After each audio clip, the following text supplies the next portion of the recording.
Hi, this is Roxy Rose, and I'm back again doing another video.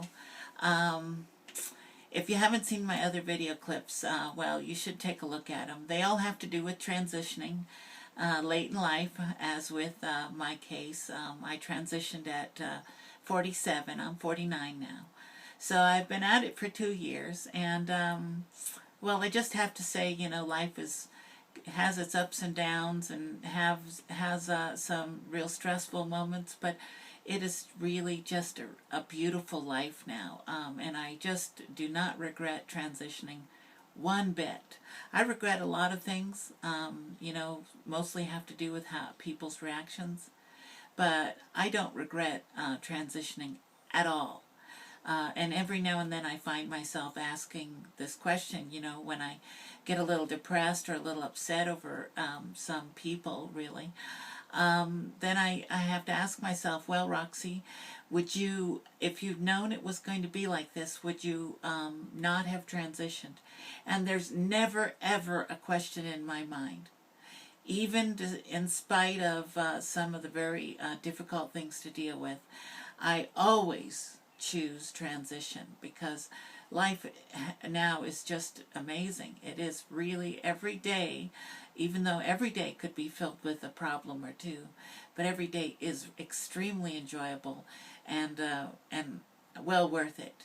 But it's never too late to transition, and I know some of you girls out there are a little older than I am and haven't been able to transition, but keep your chin up and things will go well. You'll see. It'll all work out just fine. But I tried to make a video yesterday, and I got a little bit irritated, started ranting a little bit, and then I tried to make the same video the day before, and then I got all teary-eyed and I couldn't complete the video. Today's video is about family reaction, and in particular my family. And this isn't an instructional video because I don't have it figured out. I can't figure out people sometimes. So basically, I'm going to just tell you what transpired in my family, and but kind of getting it off my chest and just getting the story out there.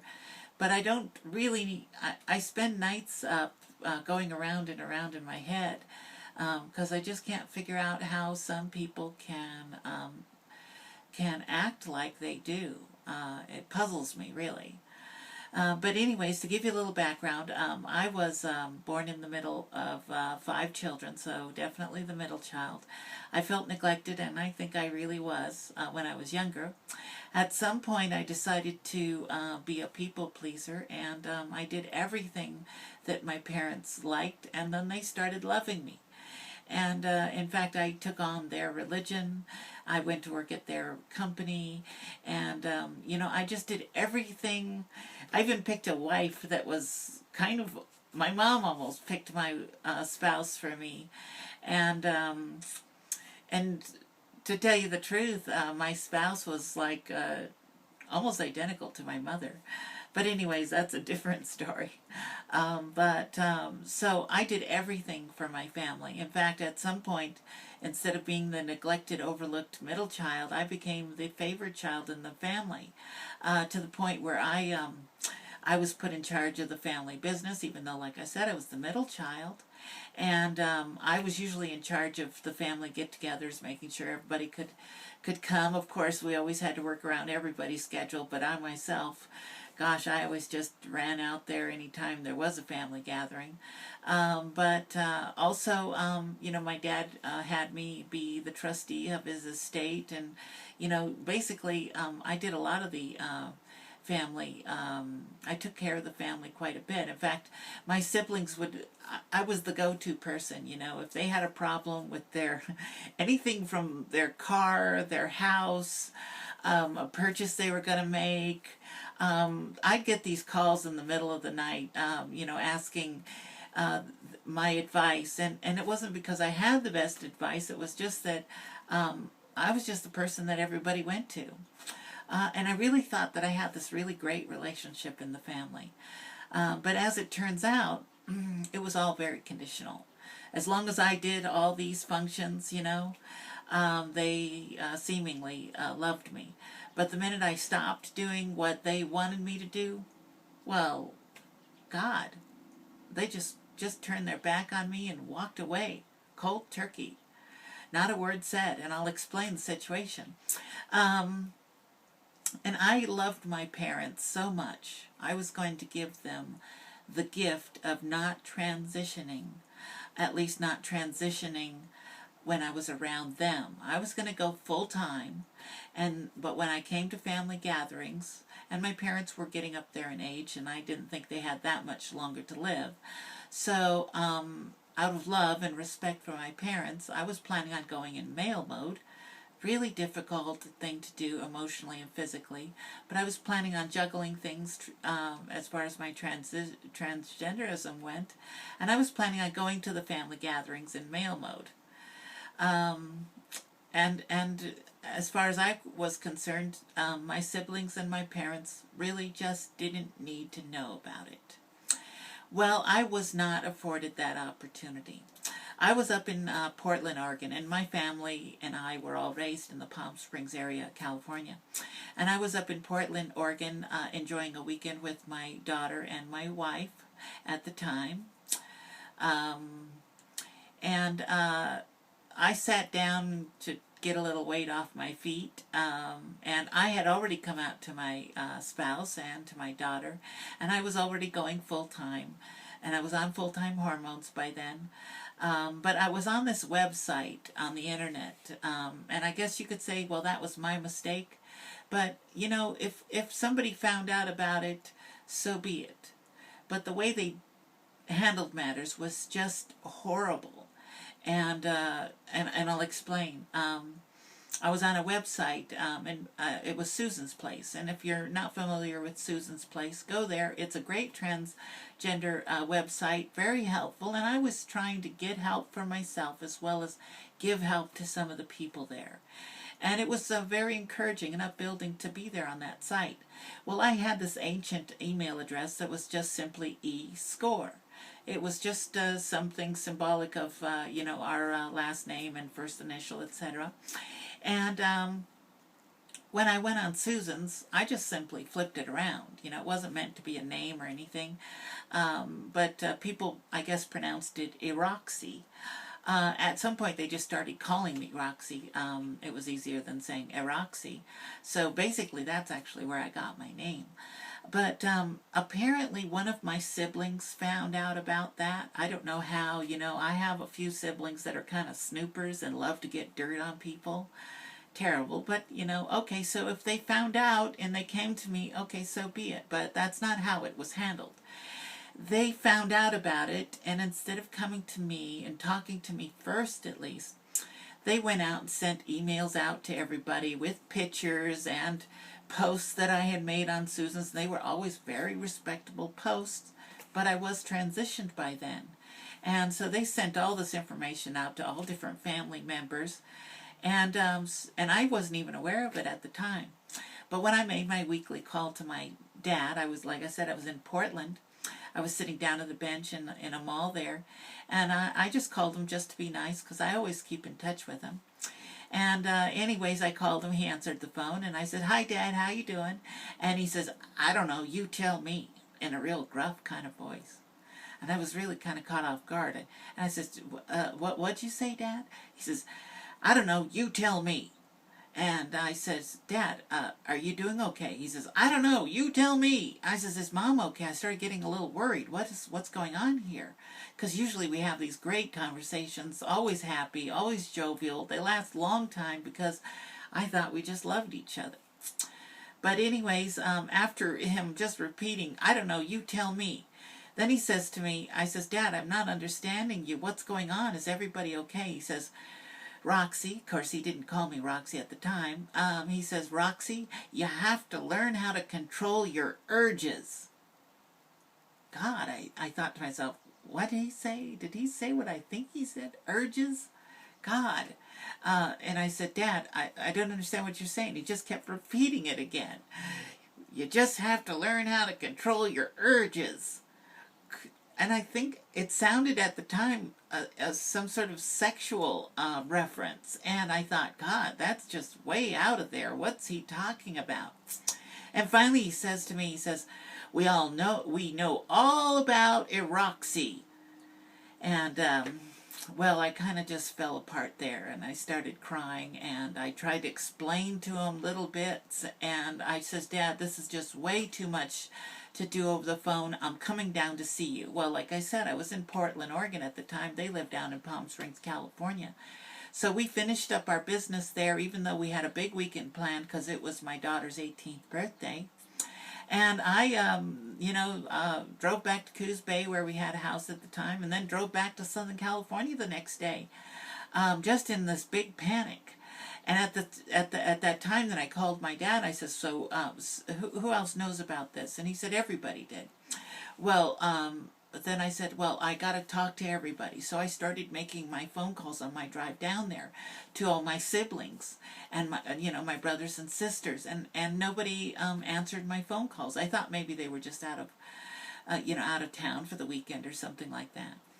But anyways, so I get down to Southern California, and the first stop is my dad and mom, because I just had to see them and explain to them.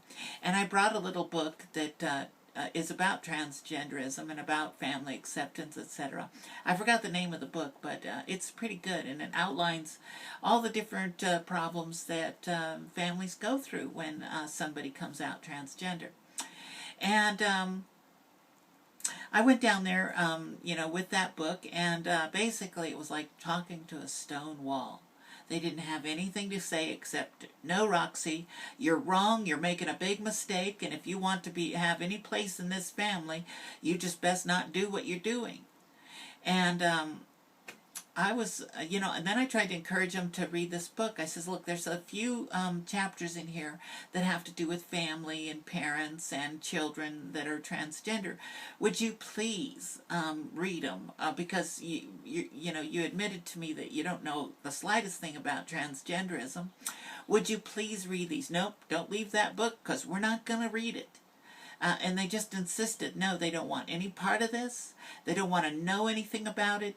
And if I wanted a place in this family, well, then I would just have to stop doing what I was doing. Well, there was no question in my mind at that time, even though I did love my parents and my siblings. There was no question that I couldn't go back to being that person that I was. This is who I am, and that's it. There's no turning back. It's just because I just that's who I am. But so before I left his house, like I said, I accomplished nothing, left empty-handed, couldn't leave the book because they swore they weren't going to touch it. And I thought, well, okay, I got to go talk to my brothers and my sister. And I always thought that I had a special relationship with my brothers and my sister. I was always doing things for them. And I thought that in my mind, somehow that meant they liked me. I was running down to Arizona for my sister all the time, and I just thought that that's because she liked me, Come help me with this project, or can you help me here? And I thought she just liked me. And my brother would call me in the middle of the night or late at night and talk for an hour or so about a purchase that he was going to make or a problem he was having or something like that. And I thought it was because he liked me, and my younger brother, I always looked after, always took care of. He was the baby in the family. My sister was the baby, but she was the girl, and my younger brother was the youngest boy, so he was really babied and kind of picked on in a certain respect, and I kind of tried to watch out for him a little bit throughout our whole life, and I thought we had a special relationship because of that too. But so anyway, so I tell my dad as I'm leaving, I says, okay, I'm going to try to go and talk to my brothers and my sister because I can't get a hold of them on the phone. They won't, I think they're away for the weekend, so I'm going to try and run by their houses and see if I could talk to them. And he says, oh no, don't do that, Roxy. He says, they're really upset. And if you go there, they're going to slam the door in your face because they're really mad. And I thought, mad, upset, angry, where does that fit in the scheme of things? I don't understand. Why would somebody be mad? I can understand, being surprised, being taken back. Not understand. I can understand them having difficulty accepting it. Okay, have a difficulty understanding it. You got a lot of questions. You have a lot of different emotions. Okay, but where does anger come in with into all this? What right do they have to be angry at me? I was the one that was outed here. I was the one that was treated very offensively. And they're the ones that are suggesting they're angry at me. And my dad says, don't even show up on their doorstep because no telling what they'll do. And I says, well, at least I'm going to go drive out to Arizona and see my sister because I really felt like I needed to talk to her. And I thought we had a special relationship. And my dad says, oh no, she's so angry. There's no telling what she would do. You know Christy. She'll fly off the handle if you show up on her doorstep. And again, I thought, what's wrong with these people? I just don't understand it. And I still don't understand it. Well, this all took place 2 years ago. And I have yet to see my brothers or my sister 2 years ago. And to kind of, the big corker on this is shortly after all this transpired, I got a text. I couldn't get a hold of anybody on the phone. They wouldn't answer my phone calls. And then I get a text from my younger brother, whom I said that I always thought that I had a good relationship and always tried to look after him. And I get this text from my brother, and it simply says this, and this just makes me want to cuss or cry or something. But I get this text, and it says, well, Roxy, of course he didn't call me Roxy, but it said, well, Roxy, I'm not ready to talk to you about this situation, but if you like to text me your side of the story, please feel free.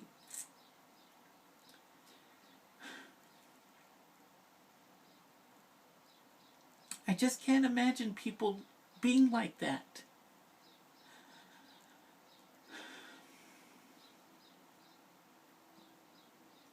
So that was 2 years ago. I haven't seen these people for 2 years. I have dropped in on my dad because he won't answer my phone calls, so I have to kind of just drop in on him. But last month he told me, well, I can't do this anymore, and I don't ever want to see you again. You know, a lot of people say it's supposed to get better after a period of time, but these a-holes just seem to be getting worse. Like I said, I really can't talk about it very well. There is one positive experience here, though. I left this one sibling out, my oldest brother. The funny thing is he was cast out by the whole family about 10 or 15 years ago. For whatever reason, I don't know. But he was cast out of the family, and no one has had any association with him and his family, including myself. Well, after this whole thing transpired, him and his family have been just wonderful. For the first time, I learned what unconditional love was, and my brother and his family gave it to me. And that was the first time, too, that I realized there was a different kind of love, that there was a conditional love. And that's what I had received from my family all these years, was a conditional love. And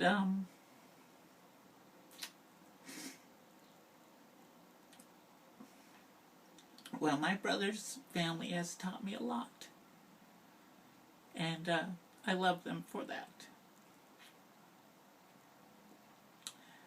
And I have to say, too, my other family, my parents, my siblings that won't talk to me either, they've taught me a lot, too. Nothing good, but they have taught me a lot about conditional love and about arrogance and about selfishness. They have taught me a lot, unfortunately. So like I said, I have a hard time dealing with this. It keeps me up at night. And I haven't figured it out, but that's my story. And this has been Roxy Rose talking about transitioning late in life and dealing with family.